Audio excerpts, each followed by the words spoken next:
ओडिशा से एसीएफ सौम्यरंजन महापात्रा की हत्या का चौंकाने वाला मामला सामने आया है। सौम्य को 80 से 90% जलने के बाद रेस्क्यू किया गया, लेकिन 12 जुलाई को उनकी मृत्यु हो गई। Hello friends, this is Ranjan, Saumya's brother and mother are with me। जो मिस्टीरियस डेथ हुई है सौम्य रंजन की, उसके बारे में हमें उनके भाई रंजन बताएंगे। So Ranjan, the first question to you is, when did you come to know about his death? Actually, in 12th this month. Yes, आप बता सकते हैं। बताइए कब हुई उनकी मृत्यु, आपको कब पता चला कि फॉरेस्ट ऑफिसर जो थे सौम्य रंजन महापात्रा, उनकी डेथ हो गई है? ये आपको कब सूचना मिली? 12 तारीख को, इस महीने 12 तारीख को एक्चुअली एक फोन आया कि सौम्य का थोड़ा जो एक्सीडेंट हुआ है तो उसको मेडिकल लेके गए हैं वो। तो हम लोग, मेरा जो पिताजी है और मेरा माताजी और मेरा एक अंकल, ये तीनों यहाँ से एक गाड़ी लेके वो गए हैं, कटक गए। तो कटक एक्चुअली वो लोग भी पार्लाखेमुंडी, मेरा भाई जो है सौम्य जो है वो पार्लाखेमुंडी में एसीएफ था। तो वहां से पार्लाखेमुंडी से वो कटक लेके आए। तो वो एक्चुअली 12 से 14 आवर्स लग गया उनको मेडिकल में पहुंचाने के लिए। तो क्या इतना समय लगता है? क्या 14 आवर्स लगते हैं? नहीं, इतना टाइम तो नहीं लगना चाहिए। एक्चुअली 400-450 किलोमीटर है, तो एम्बुलेंस को इतना टाइम तो नहीं लगना चाहिए। वो रास्ते में बहुत जगह उसको रुक के ऐसे लेके आए हैं। तो और फाइनली ऐसा क्या हुआ था जो एम्बुलेंस में उनको लेके जाना पड़ा? वो थोड़ा सा इंसिडेंट के बारे में बताइए, लोगों को, हमारे दर्शकों को कुछ नहीं पता, कैसा हुआ, क्या था? हुआ ये था कि उसका जो बीबी है, वो उसके बीबी और मेरा जो भाई है, वो दोनों एक जो क्वार्टर है, एसीएफ का जो क्वार्टर है, वहां पर रहते थे। लेकिन वहां किस जगह पे? ये दोनों वो पार्लाखेमुंडी में एसीएफ जो क्वार्टर है, फॉरेस्ट डिवीजन का जो क्वार्टर है, वहां पर रहते थे। जी। वहां पर एक जो एक कुक था, वो कुक भी आता था। वो कुक आफ्टर कुकिंग वो चला गया था। उसके बाद उसका जो बीबी है, जो मेरा भाई का जो बीबी है, वो थोड़ा किचन को गया था। उसके बाद जब वो आया तो देखा कि सौम्य जल रहा था। तो वो उसको समझ में नहीं आया, तो वो जो पानी को उसके ऊपर डाल के वो जो था, जो अग्निकांड जो हुआ था, उसको क्लियर किया। तो ये बोल रहा है। और कैसे हुआ, मतलब आग कैसे लगी? शॉर्ट सर्किट हुआ? कैसे लगी आग? नहीं, वो बोल रहे हैं कि वो उसे पता नहीं है। क्यों? वो जो मेरा भाई, हाँ वो था वहां पर, थी वो। पता भी नहीं है क्यों? ऐसा क्या 2-3 हजार की कोठी में रहते थे क्या वो लोग? नहीं, ये एसीएफ का एक छोटा सा क्वार्टर है। वो तो कैसे नहीं पता उन्हें? अगर छोटे से क्वार्टर में कैसे नहीं पता होगा हस्बैंड वाइफ को कि हस्बैंड जल रहा है? कैसे नहीं पता चलेगा किसी को? It's not possible. यस, ये तो एक कंफ्यूजन मैटर है। उसके बाद और एक मैटर है, उसका रूम से किरोसिन का 2 बोतल मिला है, और 2 बोतल से किरोसिन 300 ml किरोसिन गायब है। मीन्स वो अभी ऐसे लग रहा है कि वो 300 ml किरोसिन जला के वो मर गया है। केरोसिन 300, आप क्या बताना चाह रहे हैं? हाँ, ml से कैसे होगा? तो हम लोग तो 700 किलोमीटर दूर में है। हम लोग को जो बोला गया वो ही हम समझ रहे हैं। एक्चुअली हम भी कंफ्यूजन में है, क्या हो रहा है यहाँ पर। तो आपकी भाई की वाइफ और आपके भाई में कैसा रिश्ता था? अच्छा रिश्ता नहीं था। क्या कहना चाहते हैं आप? मैं एक कहना चाह रहा हूँ कि मेरा भाई जो है और उसका जो बीवी है, दोनों के बीच शादी से आइदर शादी से पहले और शादी के बाद एग्रीमेंट हुआ है कि वो दोनों के बीच कोई रिलेशन नहीं रहेगा। ये एग्रीमेंट का एक जेरॉक्स कॉपी ये कैसा एग्रीमेंट है? मुझे भी पता नहीं है, हम लोग को पता नहीं है। एक्चुअली एक जेरॉक्स कॉपी उसका रूम से मिला है। अभी पुलिस को जो साइंटिफिक क्या टीम है आप उसको दिखा मिला है। सकते हैं वो एग्रीमेंट? हमारा जो मेरा भाई जो गया था, मेरा जो कजिन था, वो गया था, उसको मैं आपको वो लेटर फॉरवर्ड कर दूंगा। Okay, thank you. आप वो लेटर फॉरवर्ड करिएगा। लेकिन ये एग्रीमेंट के बारे में आपको पता था शादी से पहले? नहीं, हम लोग को पता नहीं था, लेकिन मेरा जो माताजी है, उन्हें वो बोला गया था। एग्रीमेंट के बारे में नहीं बोला गया था, लेकिन रिलेशन नहीं रहेगा इसको बोला गया था। माता जी, आपकी मम्मा को हिंदी तो नहीं समझ आती है जैसा आपने मुझे बताया, तो क्या आप मेरा सवाल इनसे उड़िया में कर सकते हैं कि आपने हाँ, मैं ऐसा कर रिश्ता सकता हूँ। क्यों मंजूर किया जो अगर रिलेशन ही नहीं बनाएंगे शादी के बाद, तो ये कैसी शर्त कैसी है? क्या शर्तों पे शादी हुई थी? Can you ask her? ସେ କହୁଛନ୍ତି କି ଯଦି ମାନେ ତମେ ଜାଣିଥିଲ ଯେ ତାଙ୍କ ଭିତରେ କୌଣସି ରିଲେସନ ରହିବ ବୋଲି, ତାହେଲେ ତମେ କେମିତି ତାଙ୍କୁ ଏଲାଉ କଲ ବାହାଘର କରିବା ପାଇଁ? ତମେ କାହିଁକି ରାଜି ହେଲ? ବାହାଘର ପରେ ସେ କହିଲା ମତେ। ବାହାଘର ପରେ ଯେତେବେଳେ କହିଲା, ମୁଁ ତାକୁ କହିନି ତାହେଲେ ବାହା ହେଲୁ କଣ ପାଇଁ ତାକୁ? ହେଲା ମା, ସିଏ ମୋ କତିରେ କହିଛି ମତେ ଏଖିଣା ବର୍ଷେ ପର୍ଯ୍ୟନ୍ତ ସେ ମୋ ସାଙ୍ଗରେ ସମ୍ପର୍କ ରଖିବ ନାହିଁ, ଆଉ ହଉଛି ସେଇଭଳିଆ ସେ ରହିବ। ମୁଁ ତାକୁ କାହିଁକି ବାହା ହେଲୁ? ଆଉ ଦେଖିବା ଯଦି ପରିବର୍ତ୍ତନ ହେଇଯାଏ, ଏମିତି ମତେ ସେ କହିଥିଲା। मेरा माताजी बोल रहे हैं कि जो मेरा छोटा भाई है, वो उस टाइम बोला था, जो शादी से पहले बोला था कि वो लड़की चाह रहा है कि वो उसके साथ रिलेशन नहीं रहेगा। तो इसीलिए वो माँ को जो बताया, माँ ने उस टाइम बोले कि क्यों इस शादी को तुम चाह रहे हो, क्यों वो लड़की को क्यों चाह रहे हो? ये बोला कि जो 15 दिन जो एक्चुअली ये एक अरेंज मैरिज था, तो इस अरेंज मैरिज में जो मेरा भाई जो है वो पहले देखने के लिए, जो लड़की को देखने के लिए गया था, तो उसको पसंद आ गया। वो लड़की लड़की देखने में अच्छा था, तो उसको पसंद आ गया। तो पसंद आ गया तो पहले तो ठीक ठाक था। उसके वो दोनों के बीच कन्वर्सेशन जो हुआ था, शादी से पहले जो कन्वर्सेशन हुआ था, वो अच्छा था। लेकिन हठात जो सडनली क्या हुआ, शादी से जस्ट 5-6 दिन पहले वो लड़की ने बोला कि उसको वो शादी को कैंसिल करना चाहती है। तो वो मेरा भाई बोला कि ठीक है, तुम्हारा जो घर वाले है, जो पिताजी है, उसको बोल दो। वो जो लड़की ने बोले कि नहीं, मैं नहीं बोल सकता, मेरा जो फादर है वो हार्ट पेशेंट है, मैं नहीं बोल सकता, तुम बोल दो। तो मेरा भाई बोला कि मैंने तो, मेरा जो घर वाले हैं उसको तो मैं बोल दिया हूँ, मैं अभी मेरा जो प्रेस्टीज है वो तो मैं उसको नहीं अभी नहीं ना नहीं कर सकते। तो उसके बाद शादी हुआ। जब मेरा माँ को वो बोला इस बात, तो उसने जब फाइनली जब हुआ, तो वो लड़की ने जिद किया कि उसके 1 साल और 2 साल के लिए, मैं तो कंफर्म नहीं हूँ, लेकिन वो एग्रीमेंट में लिखा गया है कि आइदर 1 साल और 2 साल ऐसा, तो उसके साथ रिलेशन नहीं रहेगा। लेकिन ये एग्रीमेंट के बारे में हम लोग को पता नहीं था, मेरा माताजी को पता नहीं था। लेकिन मेरा माताजी जब बोले कि मेरा छोटा भाई को क्यों इस शादी को क्यों करना चाहते हो तू, तो क्या शादी का मतलब क्या है? तो मेरा छोटा भाई बोला कि अभी तो वो लड़की तो उसको समझ में नहीं आ रहा है, तो बाद में देखते हैं, वो चेंज हो जाएगा शायद, अच्छा लड़की है, चेंज हो जाएगा। इसे बोल के शादी को किसी लोग को नहीं बताए। ये बात हम लोग को भी नहीं बताया, मेरे पिताजी को भी नहीं बताया, रीजन तो फाइनल हो गया। रीजन क्या था? रीजन वो मेरा जो भाई था, वो बोल रहा था कि वो लड़की मुझे पसंद आ गया।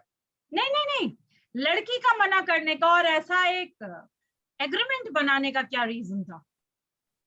मैं सोच रहा हूँ कि शादी से पहले उसका एक रिलेशन था और कोई लड़के के साथ। आप सोच रहे हैं या आपको आपके भाई ने बताया है या आपकी मम्मी को आपके भाई ने बताया? थोड़ा क्लियर करिए इस बारे में। हाँ, आस्क योर क्लियर मदर, हूँ। हाँ, ask your yes mother. Yes yes. तार को पुओ सहित थिला ना, बैंक रे चाकरी करथिला? यस। ସେ ତା ନାଁ ସେ କହିନାହିଁ। ହଁ। କହିଲା ହଉଛି अरे एठी आगु गोटे प्रस्ताव पड़िଥିଲା ମୁଁ ତାକୁ ପସନ୍ଦ କରିଥିଲି ଆମ ଘର ଲୋକ ତାକୁ ପସନ୍ଦ ନୁହେଁ ଆଉ ହଉଛି ତମେ ତମ ଆଡୁ ମନା କରିଦିଅ ଯେ ମୁଁ ଏଠି ହଉଛି ମତେ ପସନ୍ଦ ନୁହେଁ ଭାଙ୍ଗି ଯାଉ ବାହାଘର ଇଏ ସେଠୁ କହିଲା ମୁଁ କହିମି ନାହିଁ ଭାଙ୍ଗି ଜାଗା ମୁଁ ହଉଛି ଆଗରୁ ଏଠି ମାସେ ପାଖାପାଖି ହେଇଗଲାଣି 7 ଦିନ ରହିଲା ଲଗ୍ନ ଦିନ ମୁଁ କହିମିନି ମତେ ଏଇଟା ଖରାପ ଲାଗିବ ଯଦି ପାରୁଛ ତମ ଆଡୁ ଭାଙ୍ଗି ଦିଅ ସେଠୁ କହିଲା ମୁଁ ଯଦି ମୋ ଆଡୁ ଭାଙ୍ଗିନେ ମୋର ଗୋଟେ ପିଇସି ପଳେଇ ଯାଇଛି ମୋ ବାପ ତାକୁ ଘରକୁ ପୁରଉ ନାହିଁ ତା ହାର୍ଟ ପେସେଣ୍ଟ ଆଉ ହଉଛି ସେ କିଛି ହେଇଯିବ ତମ ଆଡୁ ଭାଙ୍ଗ ଇଏ ସେଠୁ ମନା କଲା ପରେ ହଉଛି ଜୁଇଁ ନ କହିଲା ସେ ଫୋନ ଫାନ କଲାନି ସେଠୁ ତାର ଗୋଟେ ଭାଉଜ ଅଛି ତା ମା ବାପ ବି ଜାଣିଥିବେ ତାକୁ ଫେରି ବୁଝେଇକି ତା ବାହାଘର କରିଛି एकथा पछर से कहला मेरा माता जी बोल रहे हैं कि उसका शादी के पहले हम लोग को पता नहीं था कि उस लड़की का कोई एक लड़के के साथ रिलेशन था, तो ये पता नहीं था। लेकिन शादी के बाद जब जो लड़की मेरा भाई को बोला था कि एक्चुअली मेरा एक रिलेशन है, एक बैंक में कोई जॉब कर रहा था वो लड़का, तो उसके साथ एक उसका भी रिलेशन था। वो लड़की उसके घर में उसका पिताजी और माताजी को वो बोला था, वो बोली थी। तो लेकिन क्या हुआ कि उसके घर वाले राजी नहीं थे, उस रिश्ते में राजी नहीं थे। इस टाइम हमारा रिश्ता उसको गया था, तो हमारे रिश्ते को उसके घर वाले राजी थे। तो लेकिन बाद में क्या हुआ, जब ये मना कर देगा, मेरा भाई मना कर देता इस टाइम, तो वो कोई अदर ऑप्शन नहीं होगा उस टाइम, तो उसका जो लड़की का जो पिताजी है वो राजी हो जाते उस टाइम। तो इसीलिए वो लड़की बोल रहा था मेरा भाई को कि तुम लोग कैंसिल कर दो उसको। मैं समझ गई। अब थोड़ा सा आप ये बताइए कि क्या लड़ाई झगड़ा होता था या मतलब कैसा रूटीन लाइफ कैसा था उनका, किस ईयर में शादी हुई थी? डिसेंबर पहला डिसेंबर 1 तारीख 1 दिसंबर 2020 में दिसंबर में, मतलब अभी हाल में ही शादी हुई थी और इतनी जल्दी आपके भाई की डेथ हो गई और वो भी मिस्टीरियस डेथ। क्या उम्र है आपके भाई की? सौम्य की क्या एज होगी? 32 प्लस होगा।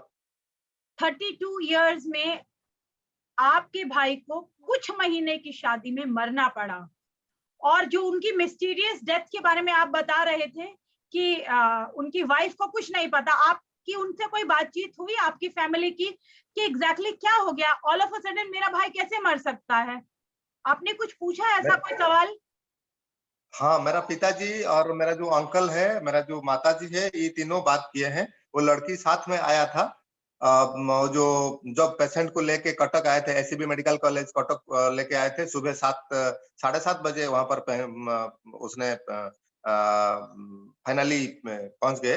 तो उस टाइम मेरा जो माताजी है वो पूछे कि कैसे हुआ, मेरा पिताजी भी पूछे कैसे हुआ। वो लड़की बोले कि मुझे कुछ पता नहीं है क्या हुआ, लेकिन मैं जब किचन से आ रहा था वो मैं देखा कि जो सौम्य जल रहा था।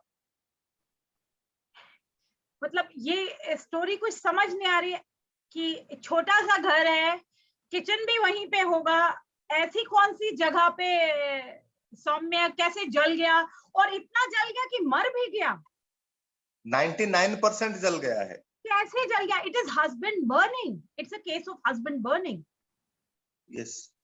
सो अभी आपने क्या लग रहा है आपको, पुलिस कैसी इन्वेस्टिगेशन कर रही है?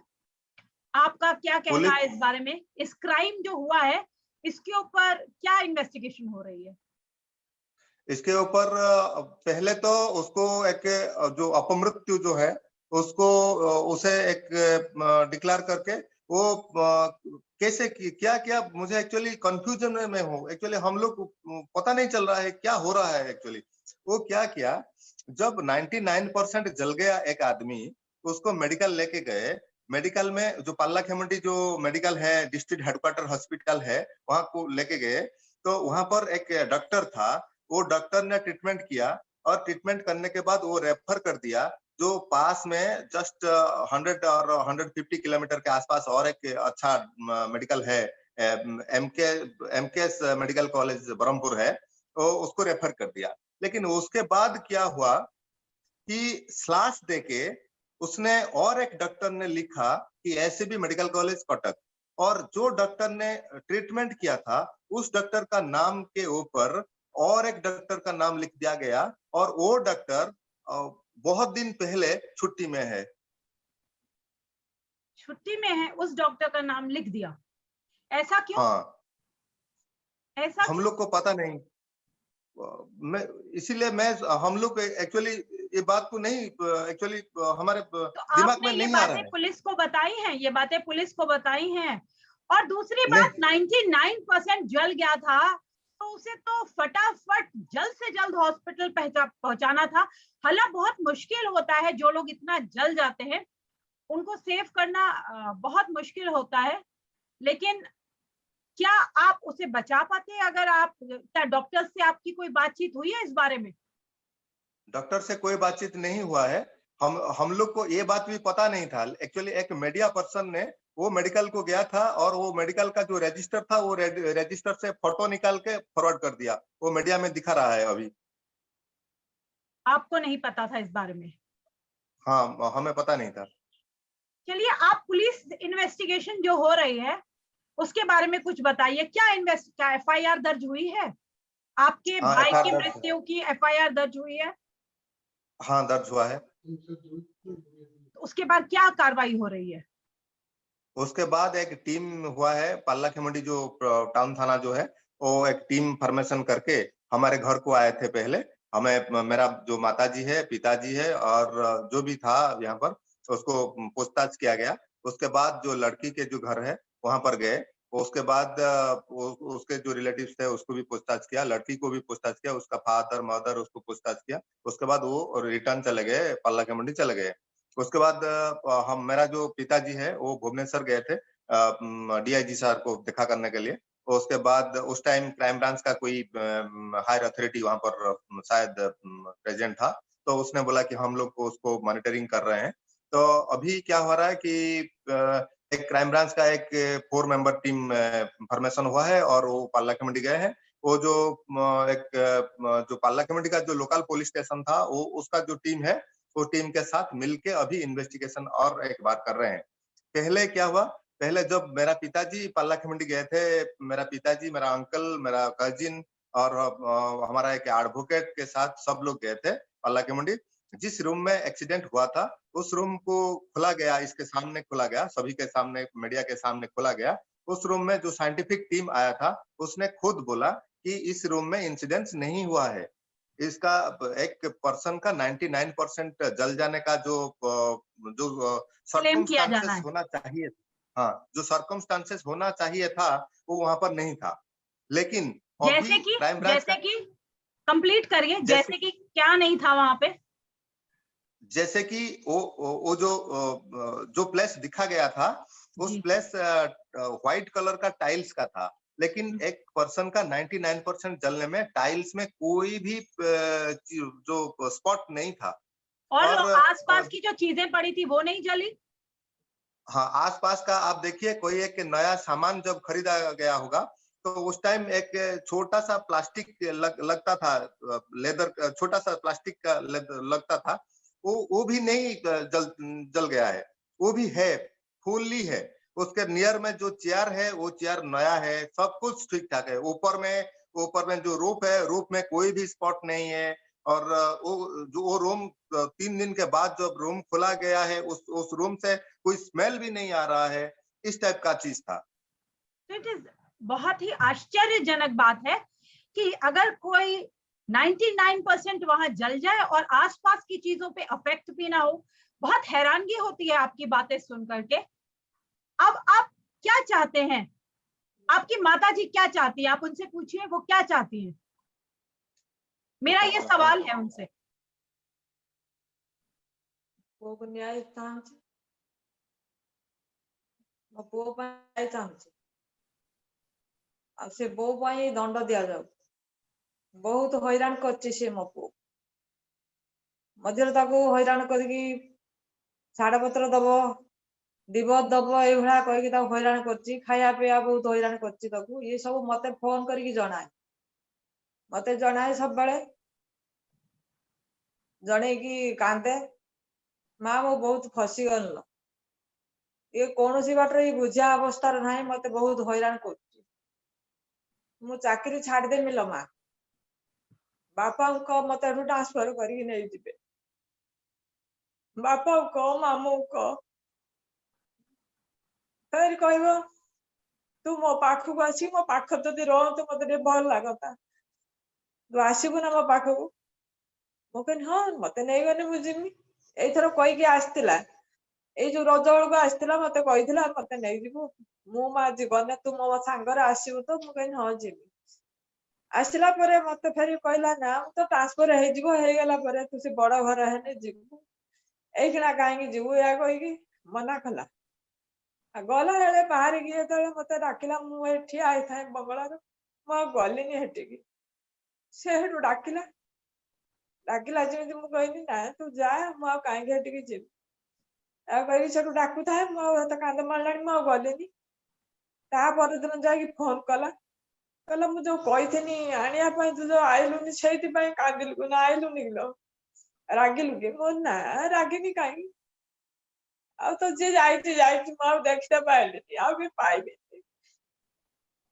बहुत से छुआ को भल पाए बहुत कष्ट पाठ पढ़े मनीष करती किसी लाभ पाइले संभालिए माँ को, बहुत इमोशनल हो रही है माता जी।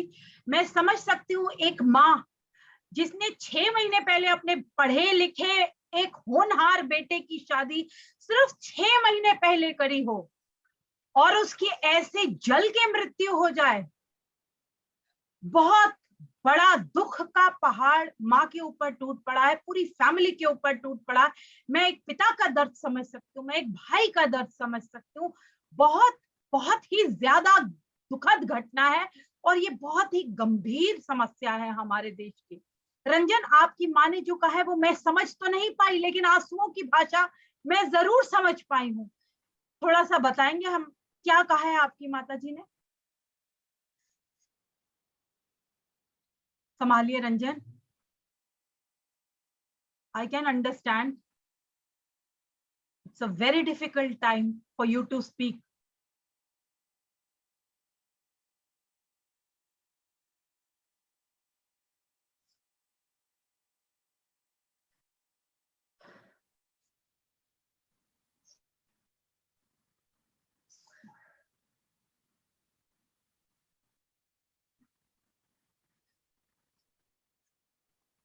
हाँ जी रंजन, प्लीज धैर्य रखिए, हौसला रखिए, हौसला रखिए, जरूर आपको न्याय मिलेगा। भगवान आपके साथ हैं। आपके भाई को तो हम वापस नहीं ला सकते, लेकिन हाँ उसके लिए न्याय की गुहार जरूर लगा सकते हैं। हम इस दुख की घड़ी में आपके साथ हैं रंजन। आपकी माता जी, आपके पिताजी को, मैं बहुत दूर बैठी हूँ, दिल्ली में हूँ, नहीं तो मैं अभी इसी क्षण आपके पास आती।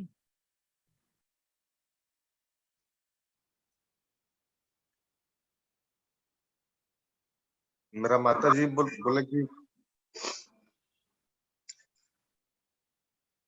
मेरा जो ब्रदर था वो तो चला गया, लेकिन उसका जो रीजन है हमारा फैमिली को, वो रीजन को ढूंढना चाहिए कि वो हमारा अधिकार है कि हमको पता चले कि हमारा भाई का क्या हुआ, कैसे उसका देहांत कैसे हुआ, वो कैसे जल गया। एक रूम में 2 व्यक्ति थे, एक हस्बैंड है एक वाइफ है, लेकिन हस्बैंड का ऐसे 99% जल जाने के बाद उसका जो वाइफ है उसको पता नहीं चलता है। तो इसमें से डायरेक्टली तो हम बोल सकते हैं कि उसका जो वाइफ है वो कल्प्रिट होगा, जरूर होगा, क्योंकि उसको पता है, क्योंकि उसके दोनों के बीच एक रीजन है क्यों मेरा भाई जल गया है। रीजन ये है कि दोनों के बीच कोई रिलेशन नहीं था। उसके लिए एक एग्रीमेंट है हमारे पास, एक एग्रीमेंट का जेरॉक्स कॉपी उस टाइम मिला था उस रोम से। तो इसीलिए हम, मेरा जो भाई है उसका जो सोल है उसको फाइनली उसको हम लोग जो 32 इयर्स उसको जो हमने पढ़ाया लिखाया, जो मेरा जो फादर है मदर है जो पढ़ाया लिखाया उसके लिए जो भी किया है, तो हम लोग और कुछ करने के लिए चाहते हैं कि उसका जो जिसने भी गलती किया है, जिसने भी ये क्राइम किया है, उसको जरूर उसको जो पनिशमेंट होगा वो पनिशमेंट देने के लिए अब मेरा मदर रिक्वेस्ट कर रहे हैं। जी बिल्कुल, कड़ी से कड़ी सजा मिलनी चाहिए कल्प्रेट को, और हम ये आशा करते हैं कि पुलिस एक फेयर इन्वेस्टिगेशन करेगी और आपको सत्य जल्द से जल्द पता चलेगा, और जो भी गुनहगार है उसे कड़ी से कड़ी सजा जरूर मिलनी चाहिए। क्या आप एक भाई होने के नाते कुछ कहना चाहते हैं? मैं भाई होने के नाते ये बोल रहा हूँ कि जो पार्ला खेमुंडी का जो हॉस्पिटल है वहां से ओनली 200 किलोमीटर था जो नियरेस्ट जो एक बहुत अच्छा हॉस्पिटल वाइजैक में था, तो वहां से वाइजैक लेते तो मेरा भाई बच गया था। एक्चुअली वो नहीं लेके गए, वाइजैक लेके नहीं गए, लेकिन 12 आवर्स जर्नी करके वो एससीबी मेडिकल कॉलेज कटक को लेके आए, जहां पर कुछ नहीं था। तो फाइनली 99% बॉडी जल जाने के बाद उसके ऊपर पानी ढालने के बाद उसको 12 आवर्स लेट करके जो मेडिकल के लेके आए, वो डॉक्टर बोले कि बॉडी में कुछ नहीं है, हम लोग क्या कर सकते हैं। तो फाइनली उसका डेथ हो गया, जस्ट हाफ एन आवर के बीच उसका डेथ हो गया। 8 बजे उसका डेथ हो गया, 7:30 में उसने यहाँ पर आके पहुंचे, उसके बाद 8 AM में उसका डेथ हो गया। लेकिन जो पार्ला खेमुंडी से वो वाइजैक ओनली 2 to 3 आवर्स लगेगा पहुंचने में। तो वहाँ एक बहुत अच्छा हॉस्पिटल था। तो हम लोग को पहले तो जो हम लोग गार्डियन है वो गार्डियन को फोन नहीं किया, क्या हुआ है, एक्सीडेंट हुआ है कि जो भी है, हम लोग को उस टाइम फोन करते तो हम लोग को उसको शेयर करते कि ये आइडिया शेयर करते कि तुम एक काम करो, जल्दी से जल्दी उसको ये वाइजैक का हॉस्पिटल को पहुंचने की कोशिश करो। तो फाइनली 2-3 घंटे में हम पहुंच जाते। तो वो मैं सोच रहा हूँ कि वो रिजल्ट ठीक मिलता, तो ये लेकिन वो किसका डिसीजन था? ये किसका डिसीजन था कि इतने दूर वाले हॉस्पिटल में लेके जाएंगे? ये डिसीजन तो मेरा भाई का जो बेबी है उसका डिसीजन है, और आपको किसी का बताया आइडिया है तक मुझे नहीं पता उसने? आपको बताया तक नहीं। नहीं कि 90% लड़का जल गया? जिनका बेटा है उनके घर में इंफॉर्मेशन तक नहीं दी गई? नहीं, इन्फॉर्मेशन नहीं दिया है। किसी को नहीं बताया गया? ये तो बहुत आश्चर्य की बात है कि पहले पति मिस्टीरियस कंडीशंस में मिलता है, जिसकी डेथ होती है, मिस्टीरियस कंडीशंस में वो जल जाता है, किसी को इसके बारे में पता ही नहीं है, और वाइफ जो है इतनी दूर के हॉस्पिटल को क्यों चुना उन्होंने? कुछ कहना चाहेंगे, इतना दूर हॉस्पिटल क्यों जाना है, जब पास में आप कह रहे हैं कि 2-3 घंटे की दूरी पे एक अच्छा हॉस्पिटल था वाइजैक में, तो इतनी दूर ले जाने का क्या आइडिया था? क्या कुछ कहना चाहते हैं? आइडिया यही होगा कि जब 99% एक आदमी जल गया है, वो पहले क्या किया, उसका जो एक एग्रीमेंट मिला है, हम लोग अभी अभी उसको उसके ऊपर डिस्कशन कर रहे हैं कि और एक जेरॉक्स कॉपी, एग्रीमेंट का एक जेरॉक्स कॉपी मिला है जिसके ऊपर सिग्नेचर नहीं है, दोनों का सिग्नेचर नहीं है। लेकिन वो एग्रीमेंट 9th को हुआ है, 9th जुलाई को हुआ है। मतलब मरने से 3 दिन पहले? मरने से 3 3-4 दिन दिन पहले हुआ है। जी जी। हाँ, वो एग्रीमेंट में लिखा गया है कि सौम्य का जो भी प्रॉपर्टी है, जो भी सैलरी है, वो लड़की को देना चाहता है। 6 महीने की शादी में इतने सारे एग्रीमेंट्स मिलने काफी शॉकिंग है, बट क्यों चाहेगा सौम्य प्रॉपर्टी और सारी सैलरी देना?